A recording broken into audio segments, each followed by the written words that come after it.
Understood. Thank you. How are we going? Hey, Ron. Is Senator Cardin mentioned? Yeah, yeah, yeah. I'm going to re-hit the gavel since people were tied up in the back for priority reasons.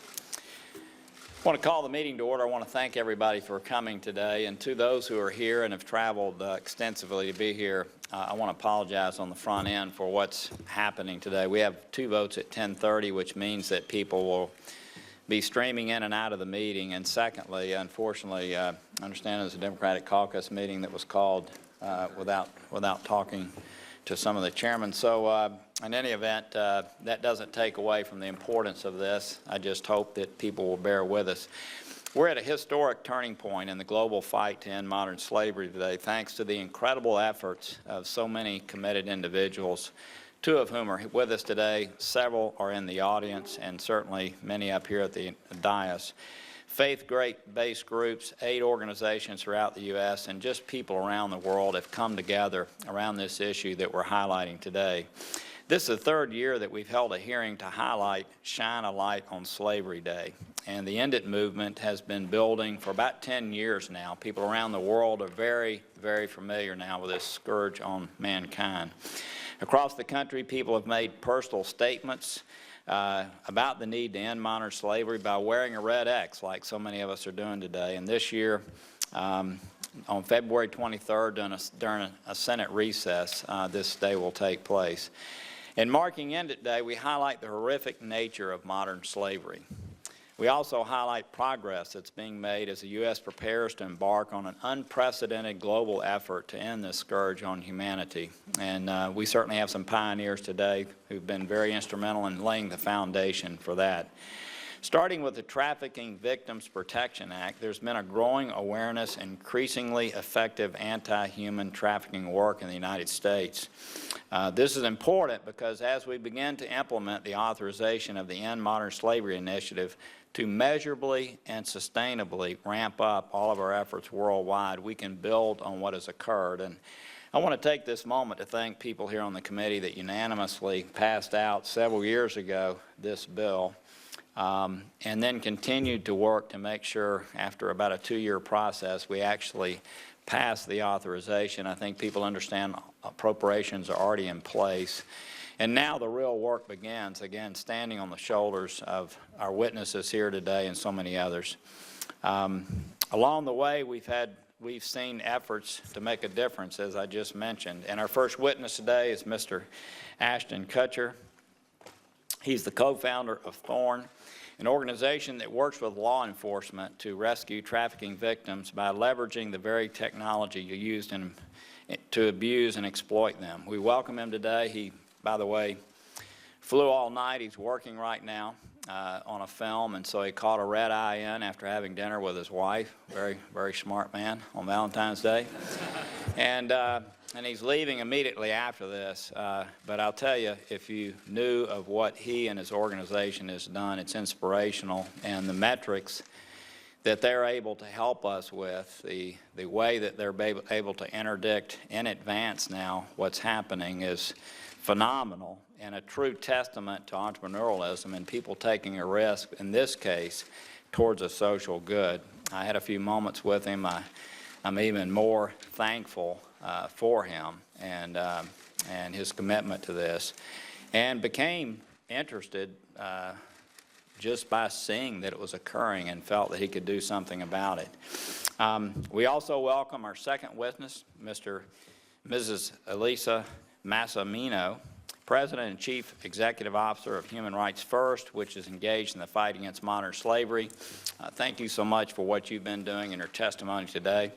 We're also happy to have with us today the founders of Passion Movement and the Passion Church, Louis and Shelley Giglio. I'll have to say that they are the people that brought awareness to me. They're the people that have instilled the awareness in young people all across our country that want to be a part of ending this. I thank them for their personal inspiration and the inspiration they are to so many people around the world every day. We also have Jenny Brown, the campaign director of the End It movement, who obviously for 10 years has been making people aware. In many ways, this awareness is what has led us today. We'd also like to welcome Mr. Tim Estes. Just serendipitously, this has nothing to do with our involvement. He's CEO of Digital Reasoning, which is based in Tennessee, and they're actually using intelligence to interdict and help with the tools that Thorn is putting in place. I want to also thank Ernie Allen for being here as well. Ernie founded the National Center for Missing and Exploited Children, one of our greatest leaders on this issue, people in this movement knowing well.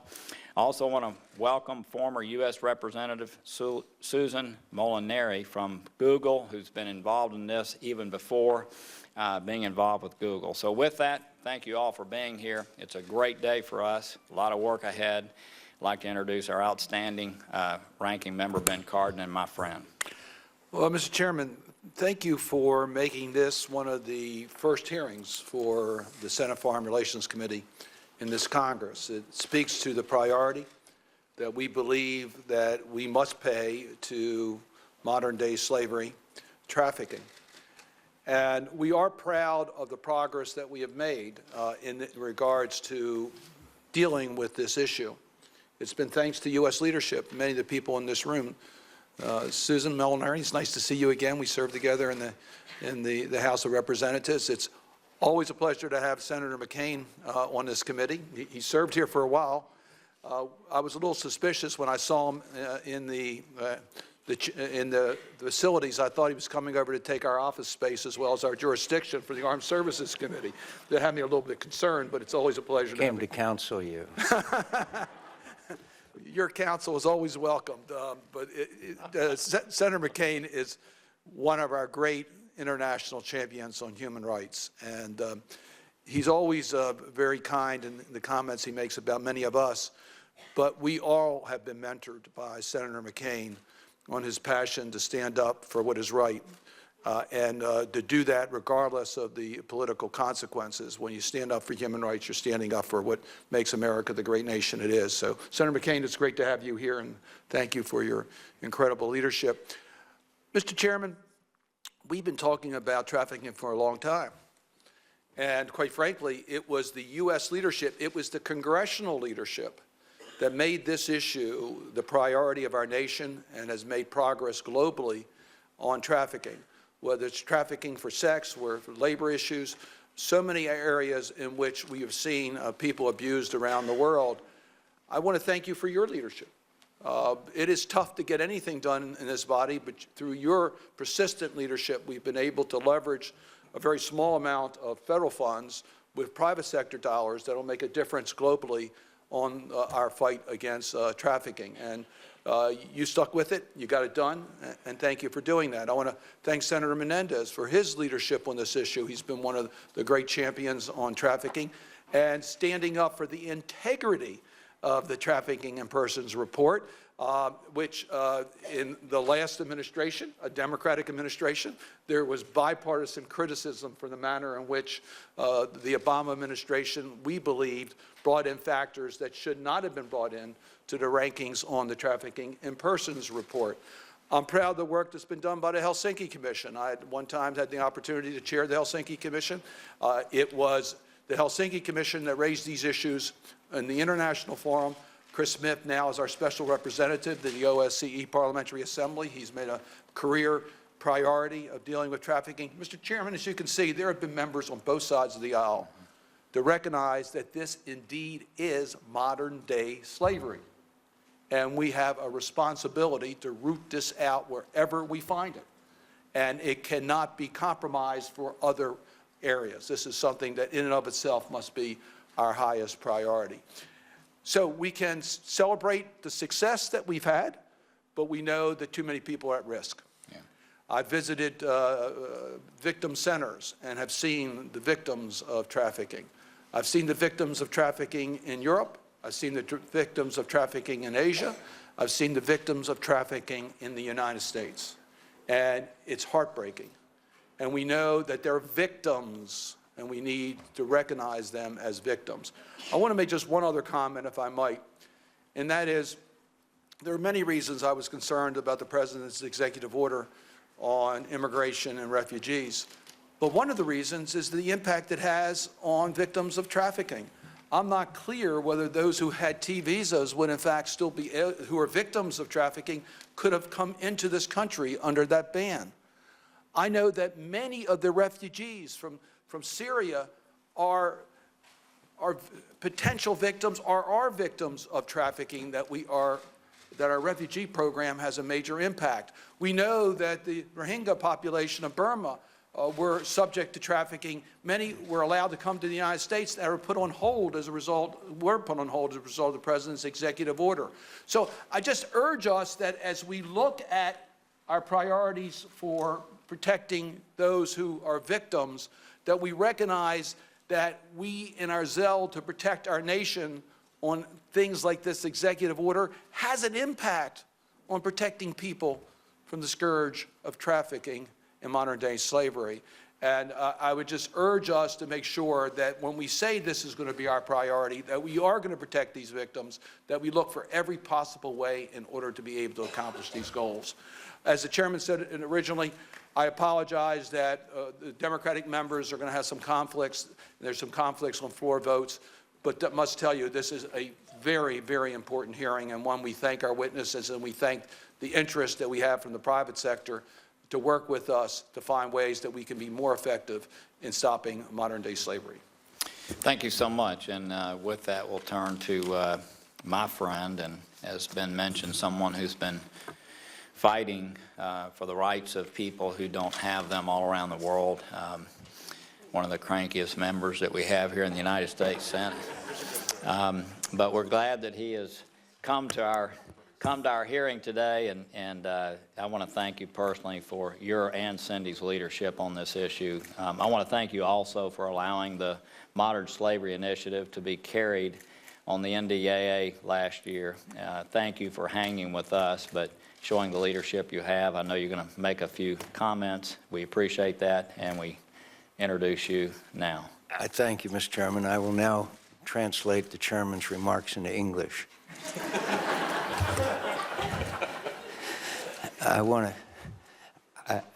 In the interest of time, Mr. Chairman, I would like my statement to be made part of the record and just say that the reason why I'm here is to thank you, thank Senator Cardin, thank Senator Menendez, especially, and all members of the committee for this bipartisan effort.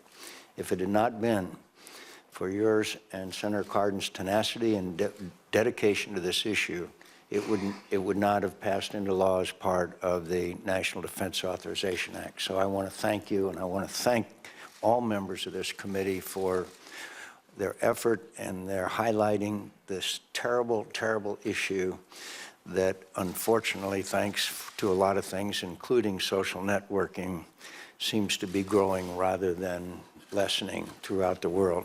I also want to thank Elisa and Ashton. Ashton, you were better looking in the movies. Anyway, anyway, I want to thank you very much. And on a personal note, I'm proud of my home state of Arizona for being a leader on the issue. I applaud the work of my wife, Cindy, for years has dedicated her time and effort on this. But I want to thank Thorn especially for their efforts. And just finally, Mr. Chairman, this issue is so terrible and so heart-wrenching and so compelling that a lot of times some of us would rather talk about more pleasant things.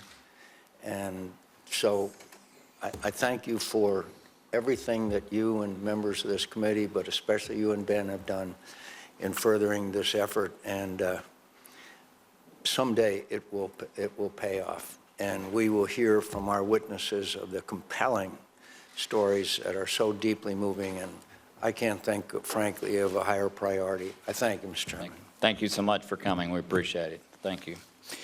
With that, and setting the stage for the fact that we have 27 million people around the world today that, as we sit here in this hearing, are living in slavery. 24% of those are in sexual servitude.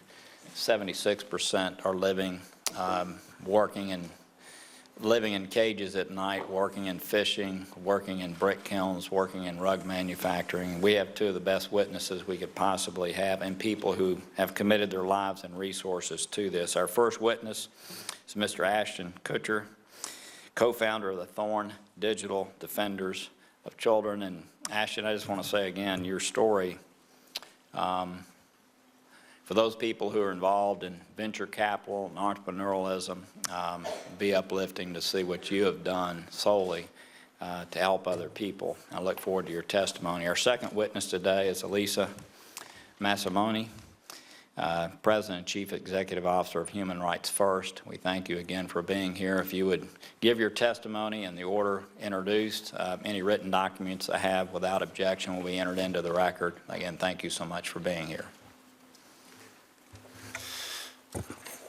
Thank you. It is an honor to be here. As a young man raised and brought up in the public school system, I pledge my allegiance to that flag every single day. And the honor, maybe one of the greatest honors of my life today, is to be here. And leverage the work that I've done as testimony that may in some way benefit this nation that I love. I'd like to start by saying thank you to Chairman Corker for your leadership in this endeavor, and to Senator Cardin. Your leadership has been extraordinary, and I'd like to also say thank you to the rest of the committee that has supported this effort. This is a bipartisan effort, and in a country that is riddled with bipartisan separation on so many things, slavery seems to come up as one of these issues that we can all agree upon. And I applaud you for your agreement, and I believe in you and your leadership and your ability to take us out of it. I'm here today to defend the right to pursue happiness. It's a simple notion, the right to pursue happiness. It's bestowed upon all of us by our Constitution. Every citizen of this country has the right to pursue it. And I believe that it is incumbent upon us as citizens of this nation, as Americans, to bestow that right upon others, upon each other, and upon the rest of the world. But the right to pursue happiness for so many is stripped away. It's raped. It's abused. It's taken by force, fraud, or coercion. It is sold for the momentary happiness of another. And this is about the time when I start talking about politics that the internet trolls tell me to stick to my day job. So I'd like to talk about my day job. My day job is as the chairman and the co-founder of Thorn. We build software to fight human trafficking and the sexual exploitation of children. And that's our core mission. My other day job is that of the father of two, a 2-month-old and a 2-year-old. And as part of that job that I take very seriously, I believe that it is my effort to defend their right to pursue happiness and to ensure a society and government that defends it as well. As part of my anti-trafficking work, I've met victims in Russia. I've met victims in India. I've met victims that have been trafficked from Mexico, victims in New York and New Jersey and all across our country. I've been on FBI raids where I've seen things that no person should ever see. I've seen video content of a child that's the same age as mine being raped by an American man that was a sex tourist in Cambodia. And this child was so conditioned by her environment that she thought she was engaging in play. I've been on the other end of a phone call from my team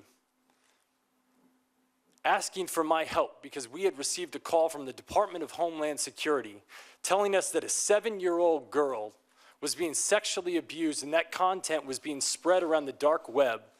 And she had been being abused, and they'd watched her for 3 years, and they could not find the perpetrator, asking us for help. We were the last line of defense. An actor and his foundation were the potential last line of defense. That's my day job, and I'm sticking to it. I'd like to tell you a story about a 15-year-old girl in Oakland. We'll call her Amy. Amy met a man online, started talking to him. A short while later, they met in person. Within hours, Amy was abused, raped, and forced into trafficking. She was sold for sex. And this isn't an isolated incident. There's not much that's unusual about it. The only unusual thing is that Amy was found and returned to her family within 3 days using the software that we created, a tool called Spotlight. And in an effort to protect its capacity over time, I won't give much detail about what it does, but it's a tool that can be used by law enforcement to prioritize their caseload. It's a neural net. It gets smarter over time. It gets better, and it gets more efficient as people use it. And it's working. In 6 months, with 25% of our users reporting, we've identified over 6,000 trafficking victims, 2,000 of which are minors. This tool is in the hands of 4,000 law enforcement officials and 900 agencies. And we're reducing the investigation time by 60%. This tool is effective, it's efficient, it's nimble, it's better, it's smarter.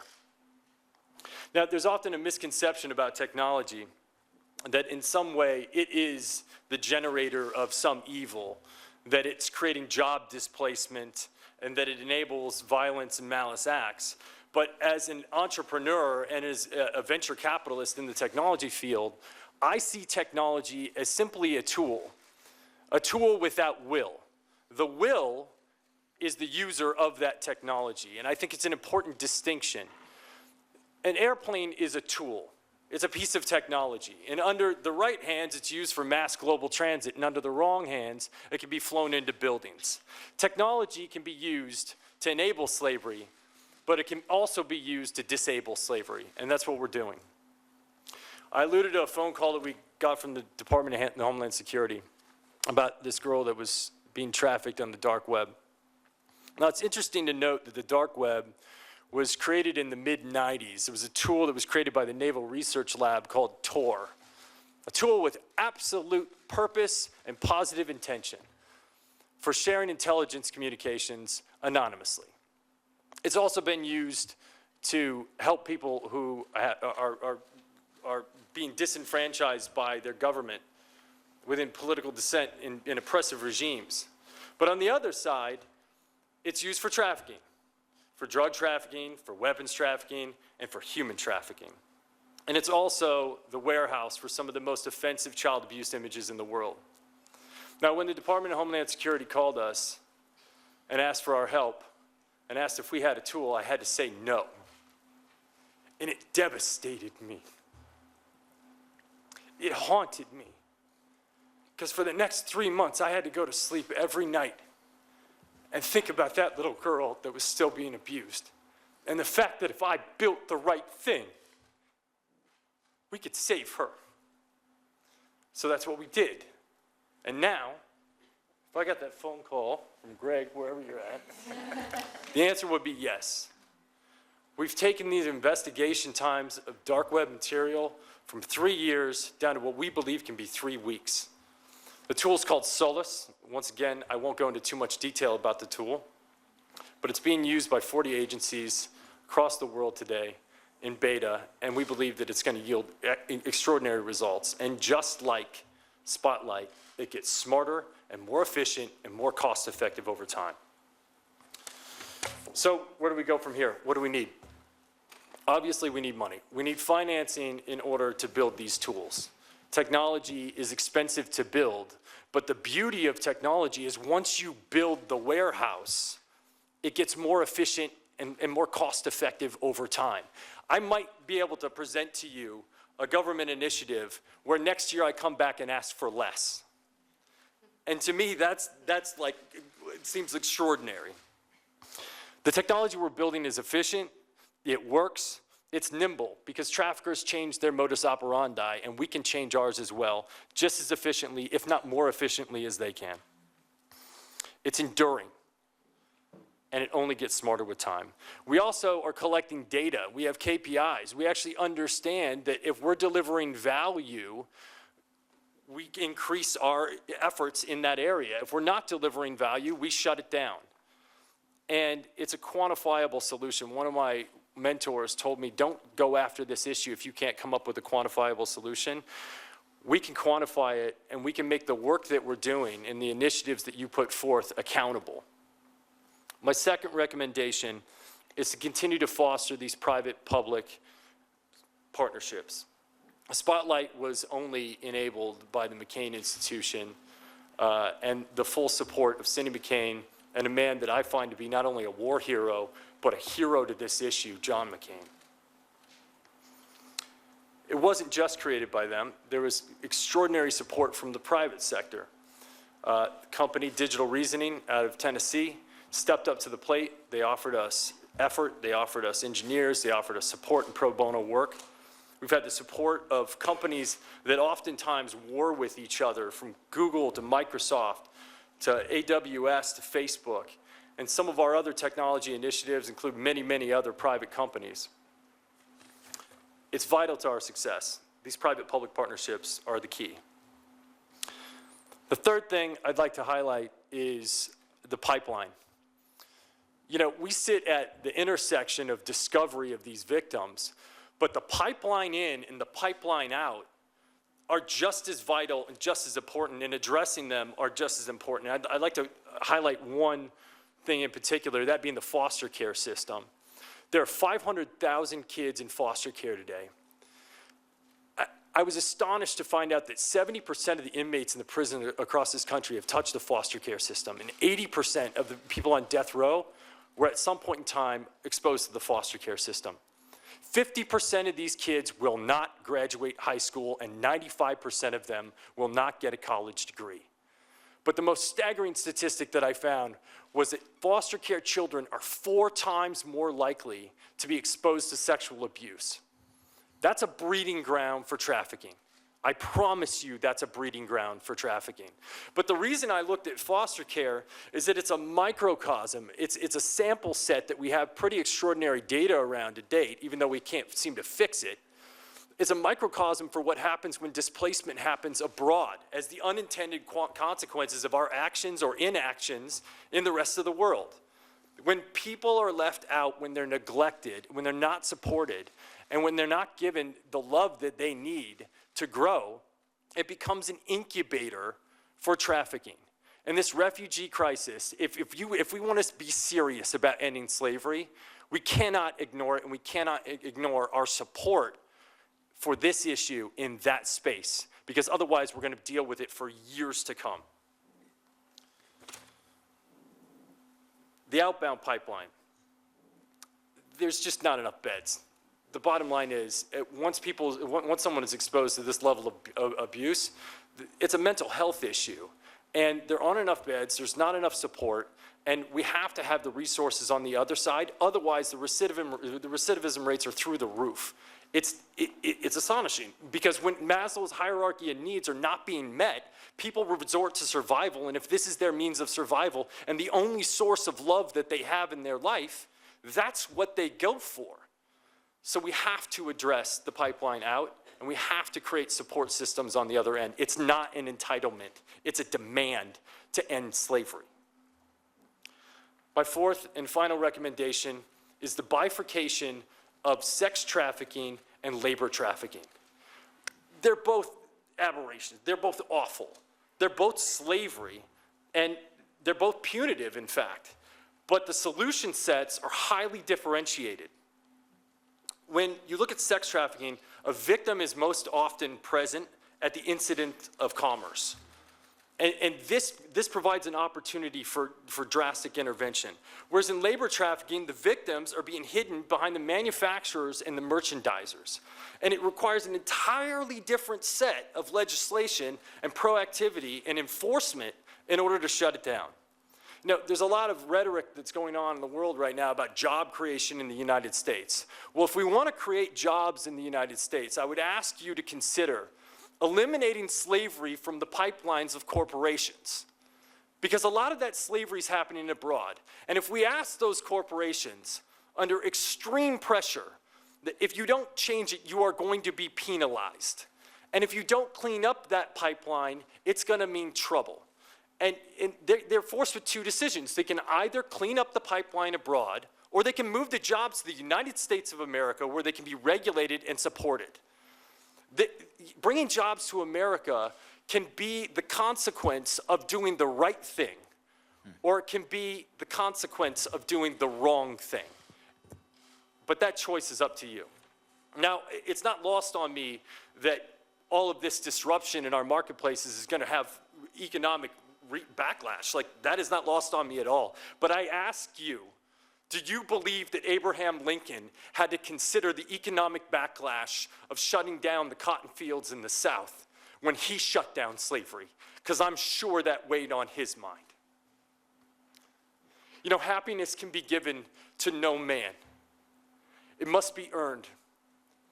It must be earned through generosity and through purpose. But the right to pursue it,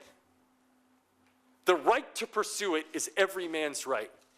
And I beg of you that if you give people the right to pursue it, what you may find in return is happiness for yourself.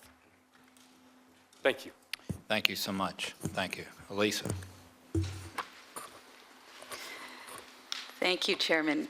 Wow, I'm just digesting all of that incredible passion and intelligence and purpose from you, and feeling regretful that I have to follow it. But thank you also, Ashton, for turning your talent, your profile, your smarts to this important issue.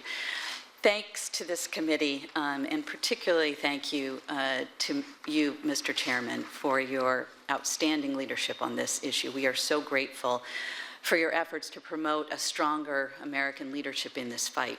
Slavery is a devastating assault on human dignity. Perpetrators prey on the most vulnerable among us, refugees, children, the poor.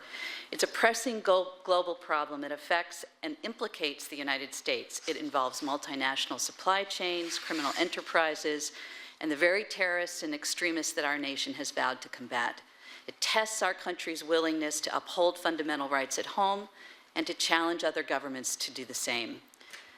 Our country is both a source and destination country for trafficking victims, and traffickers earn an estimated $150 billion annually in illicit profits, while NGOs like ours and governments worldwide spend only about $124 million each year to combat it. That is simply not a fair fight.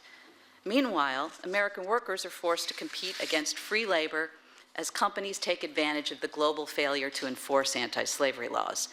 Increasingly, organized crime rings and international terrorist organizations traffic in human beings to accumulate wealth and power. And when refugees fleeing violence in Syria, Iraq, and other regions plagued by terrorism and political instability don't have pathways to safety, they become easy marks for extremists to exploit.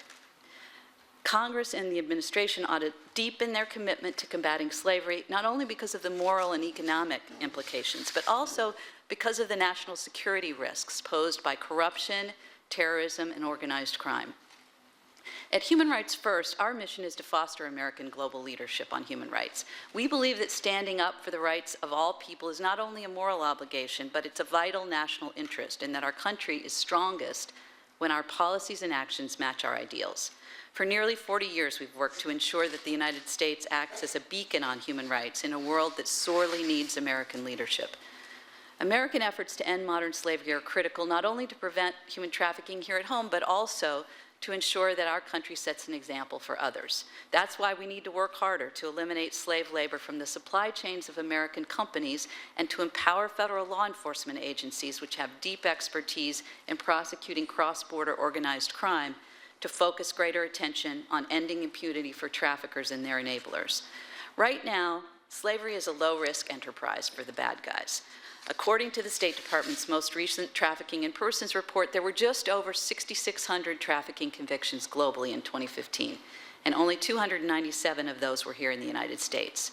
Now, that might sound like a lot, but when you consider that there are nearly 21 million people enslaved around the world today, that's a pitifully small number. We have to do better.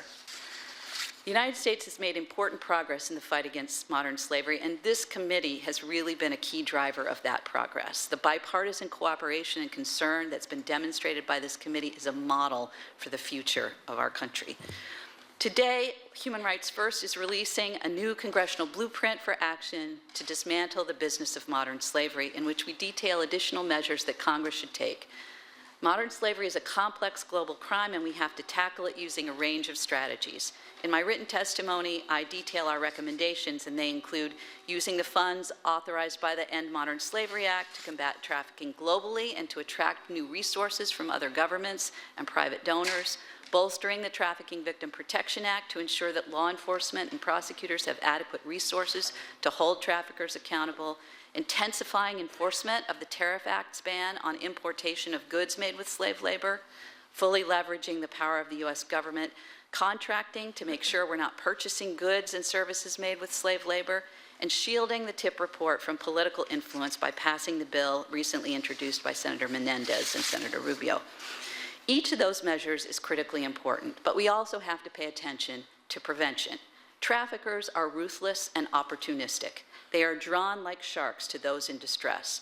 And it's hard to imagine people in more distress today than refugees. In fact, with the possible exception of Vladimir Putin, nobody benefits more from the refugee crisis than those in the business of modern slavery. The truth is, we simply cannot combat slavery without attending to those most vulnerable to it. And today, more than ever, that means helping refugees.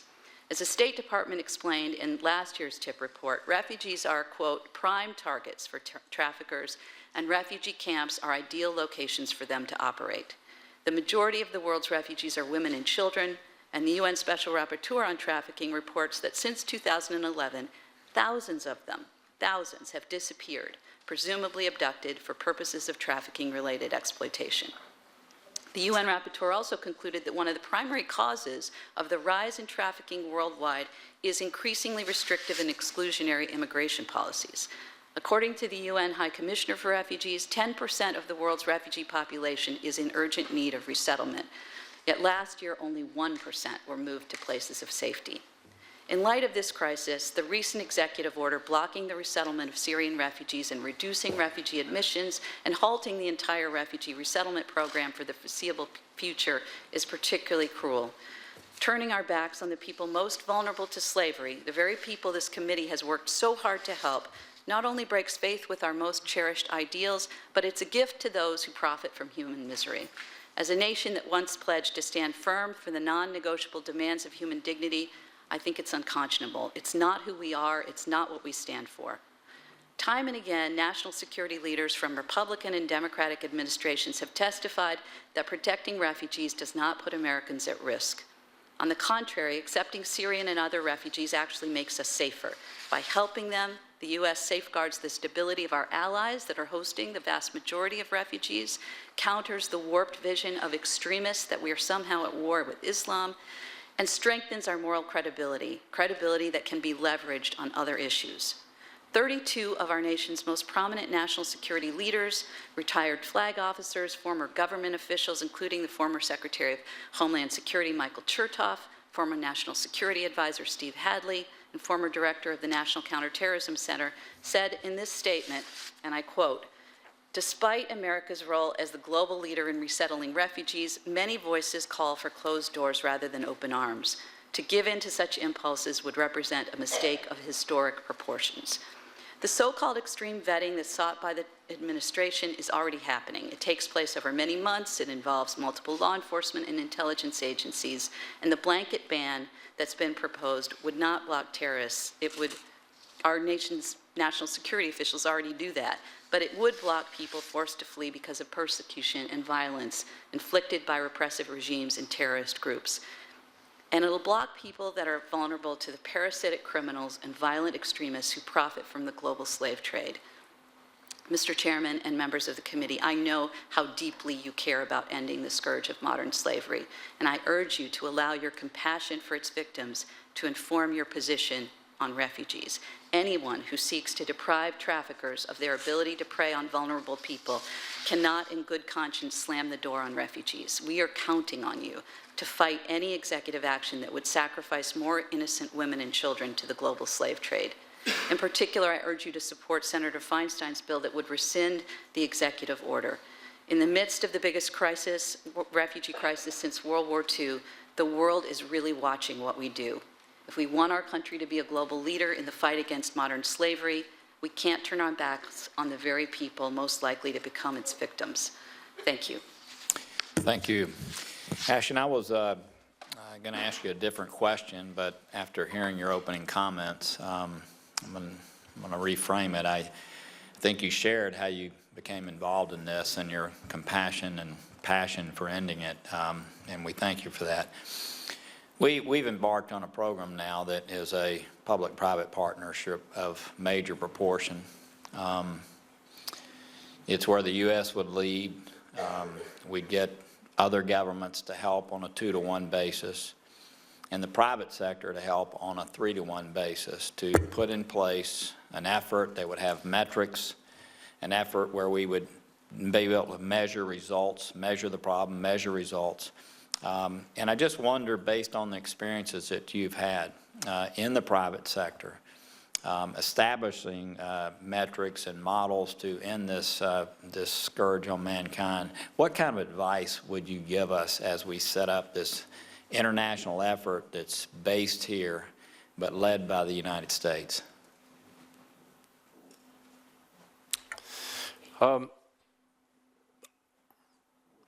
I think my first piece of advice would be to lead with compassion as you approach these private sector companies.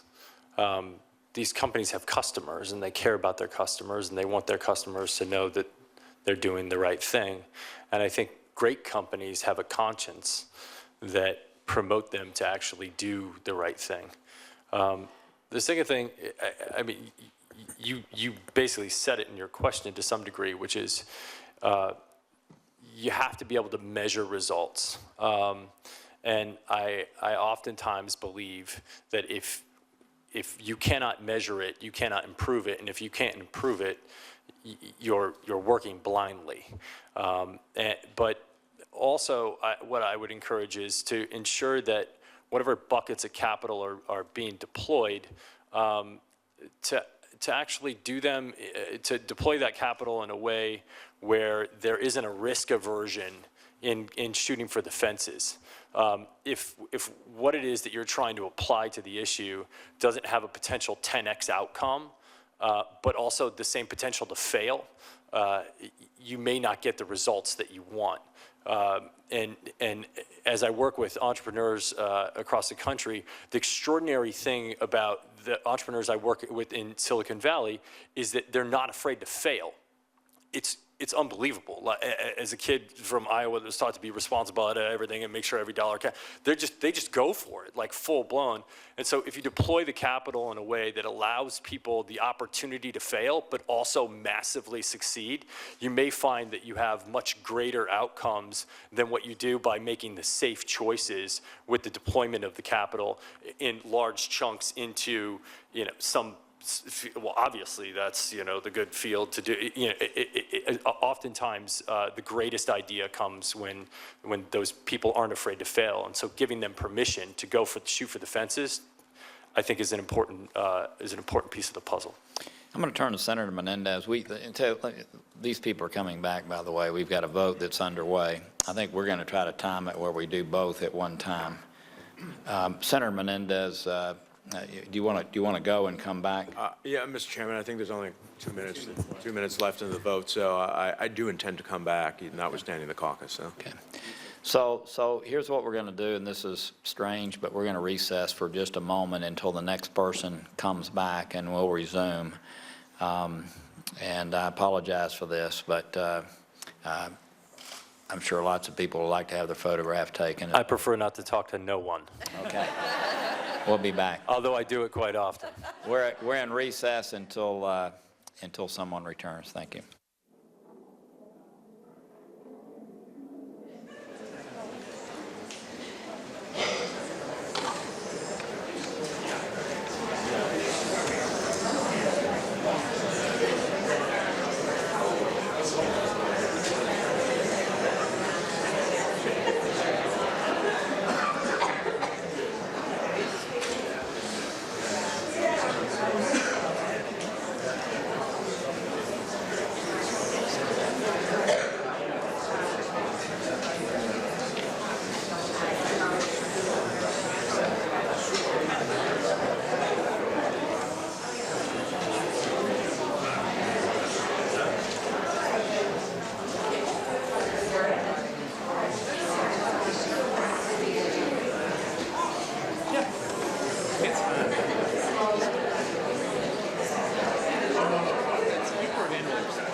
He did. Now, then we got another portion. But there's 10 minutes in the time. Anyway, it just is one of those things, right? Yes, sir. This happened before. What about this for 8 years?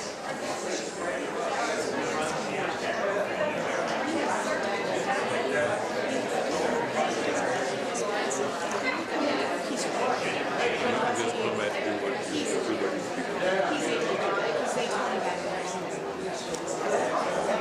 It's okay. Tell me.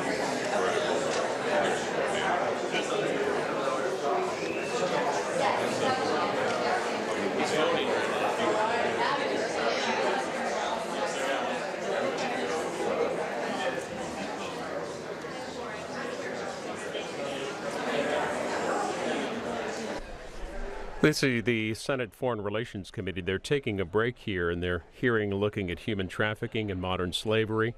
Hearing from actor Ashton Kutcher, who has founded his own tech firm aimed at fighting child sexual exploitation. The name of the firm is called Thorn.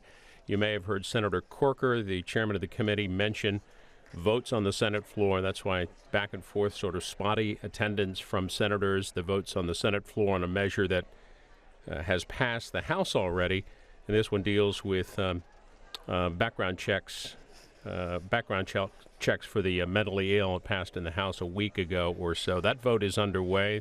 There's also a Senate Democratic Caucus meeting going on Capitol Hill. We expect this hearing to resume, and we will have live coverage for you here on C-SPAN 3 when it does. Later on today here on C-SPAN 3, the Homeland Security and Governmental Affairs Committee holding a hearing on government operations that may be susceptible to waste, fraud, and mismanagement.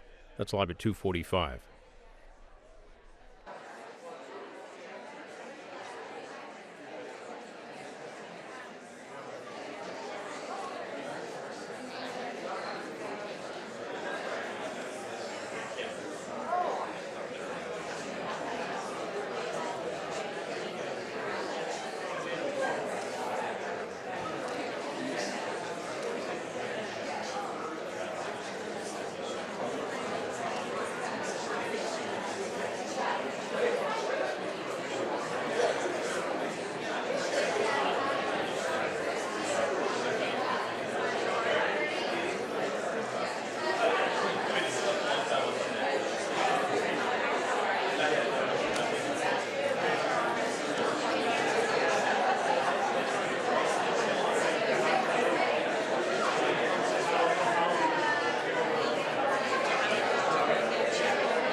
like you are next.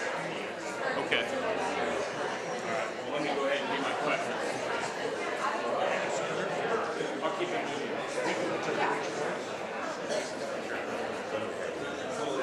have the name plate, please, name tag.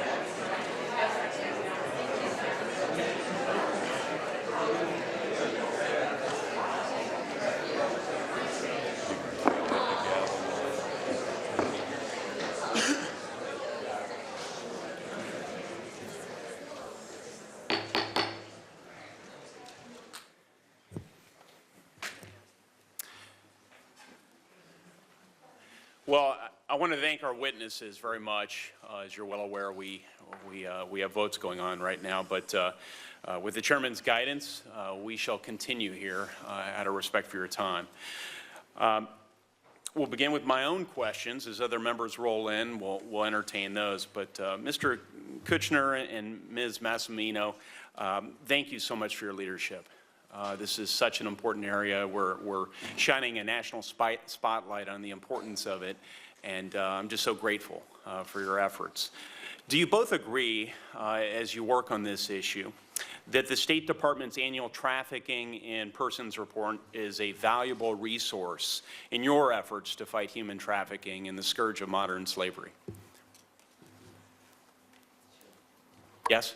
Yes, absolutely, Okay. we do. I do. And presumably... You can't solve a problem if you don't know how big it is. That's right.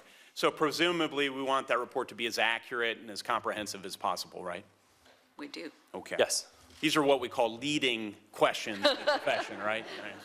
So tomorrow I plan to introduce a piece of legislation called the Department of State and United States Agency for International Development Accountability Act of 2017.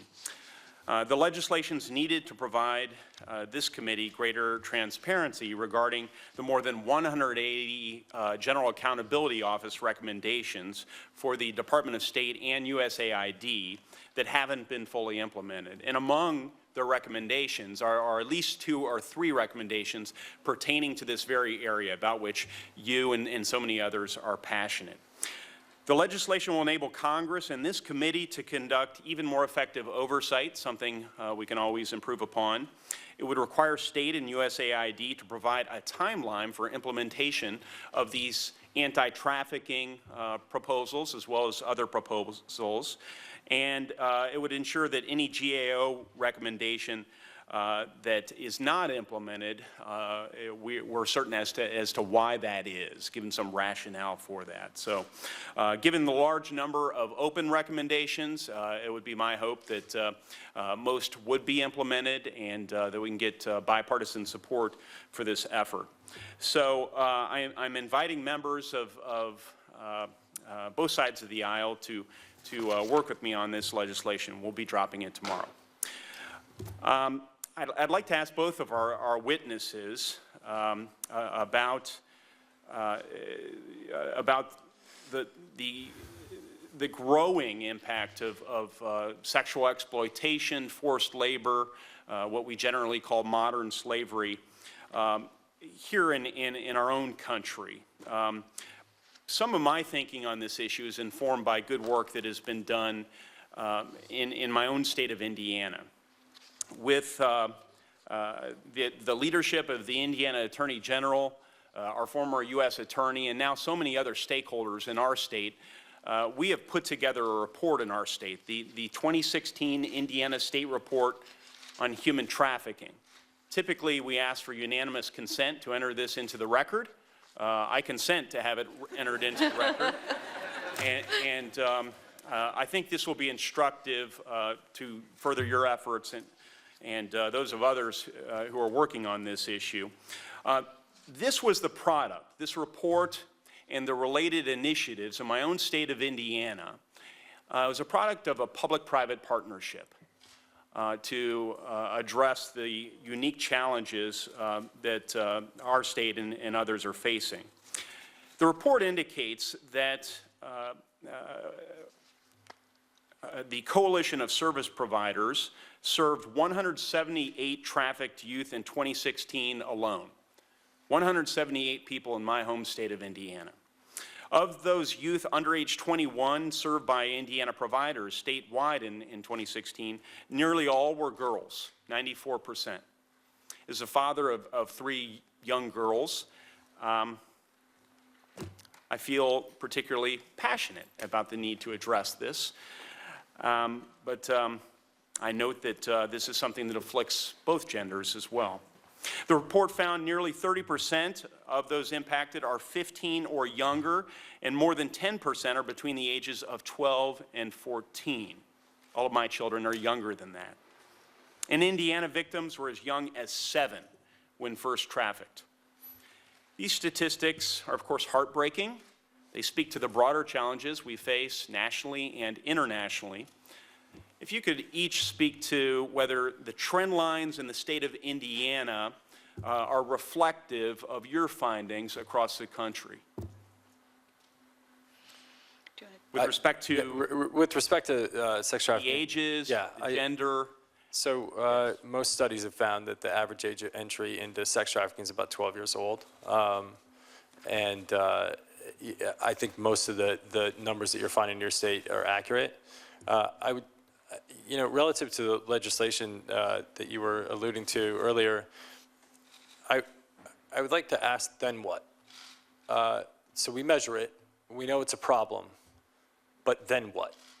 And then what are the consequences if the reporting isn't there?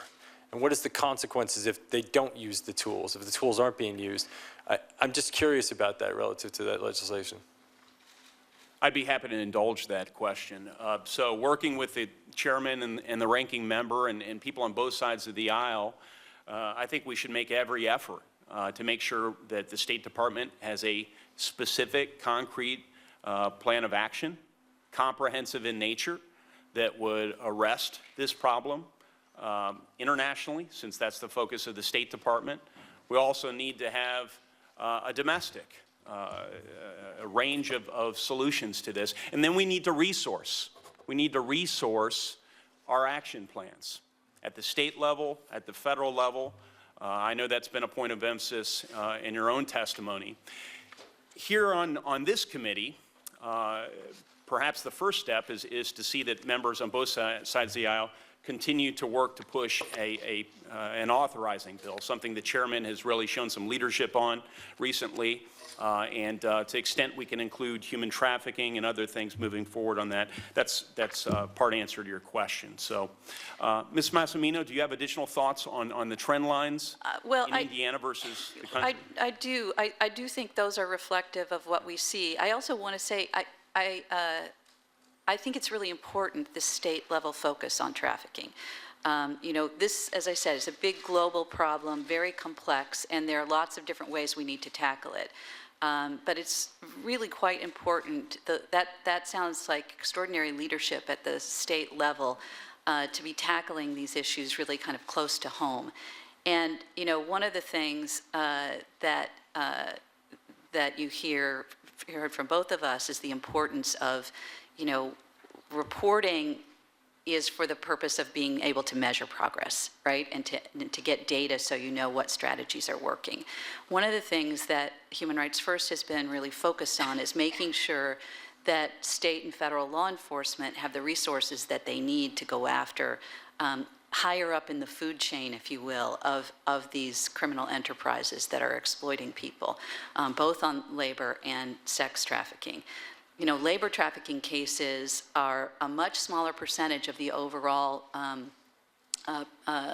prosecutions that happen, but they're a greater percentage of victims that are in the labor trafficking area. And they're much more complex and expensive cases to bring, but they're really important. And I think that Congress should pay particular attention to making sure that these human trafficking prosecution units are well funded and can work in coalition at the state and local and federal level law enforcement to integrate the solutions to those problems. You also mentioned the public-private partnership piece. I did, and that was my next question, so thank you for anticipating it, so that I don't have to cut into the chairman's time now that he's re-entered the room. Maybe you could speak to the importance of that, each of you. I know, Mr. Kutcher, you mentioned it in your testimony as well. IPATH is a The Indiana State Report on Human Trafficking and the entity it created to help fight this scourge in our own state it's a not-for-profit initiative. There are over 75 organizations statewide focused on collectively